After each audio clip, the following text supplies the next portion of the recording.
By the end of this video, you'll know exactly how to protect cells in Google Sheets, so you can stop worrying about someone accidentally messing up your formulas or data. Google Sheets is an incredibly powerful tool for collaboration, but that openness can sometimes backfire when a stray click deletes a critical calculation or overwrites a key number. Locking down specific cells gives you that peace of mind while still letting everyone else work freely on the rest of the sheet. If you find this helpful, please like and subscribe, and let's get started. First things first, you need to select the cells you want to lock.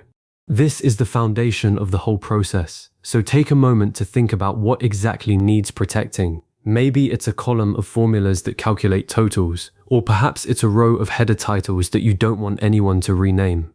In Google Sheets, you can highlight a single cell, a whole row, a full column, or even a non-contiguous selection by holding down the Control key or Command key on a Mac while clicking different areas. For example, if you have a range from A1 to B10, just click on cell A1, hold down your mouse button, and drag to B10. That blue highlight tells Sheets exactly which cells we're about to lock. This step is crucial because if you skip it or select the wrong range, your protection won't cover the cells that matter most. A common pitfall here is accidentally including extra cells that you still want people to edit, so double check your selection before moving on. Once you've got that perfect highlight, you're ready for the next step. Now open the protection menu. You have two easy ways to do this, and I'll show you both so you can pick whichever feels more natural. The quickest method is to right-click directly on your selected cells.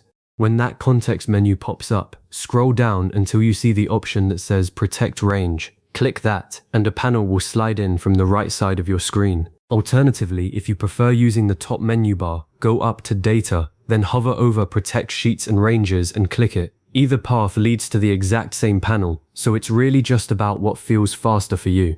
This panel is your command center for all cell protection in Google Sheets, so get comfortable with it. One thing to note, if you're working on a sheet that already has some protection rules set up, you'll see them listed here, but for now, you'll be creating a brand new one.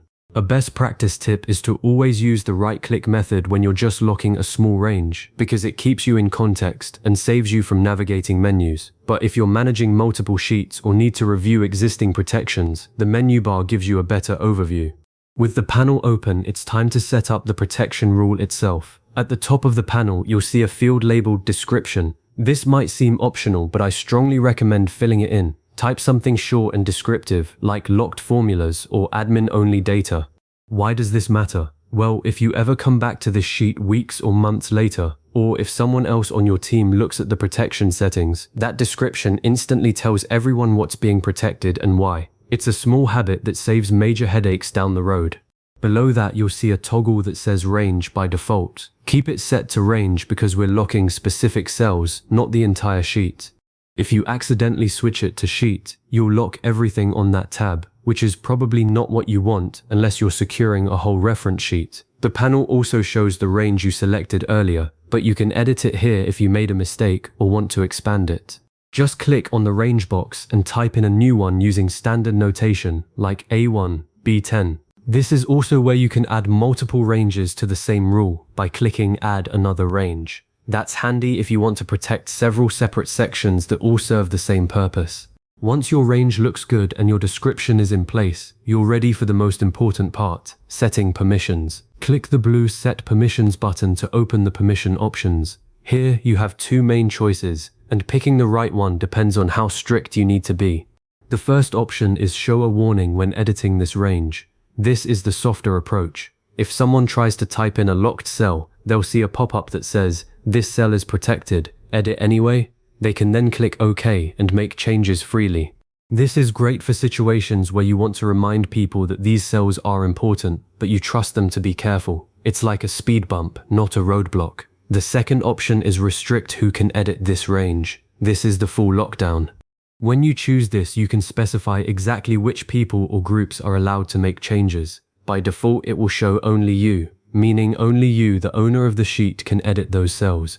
But you can click Add Editors and type in email addresses or select from your contact list if you want to grant access to specific collaborators. For example, you might want your manager to be able to tweak formulas but keep everyone else out.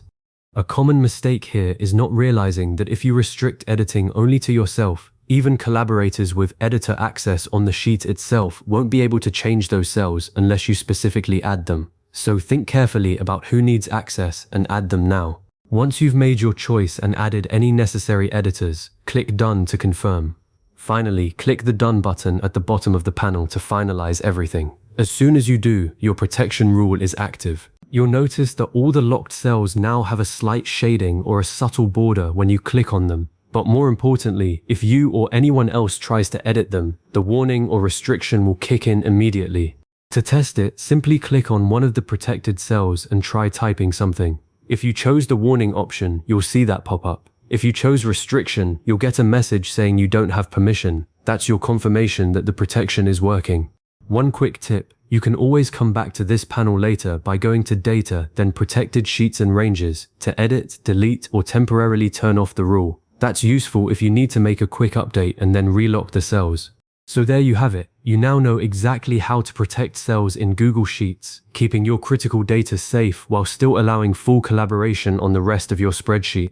This one feature can save you from countless accidental errors and hours of troubleshooting. As a next step, I'd recommend experimenting with protecting entire sheets or combining multiple range rules to build a custom lockdown system for complex projects. If this video helped you out, please hit that like button and subscribe to the channel for more Google Sheets tutorials. And if you have any questions or want me to cover a specific feature, drop a comment below. I read every single one. Thanks for watching, and I'll see you in the next video.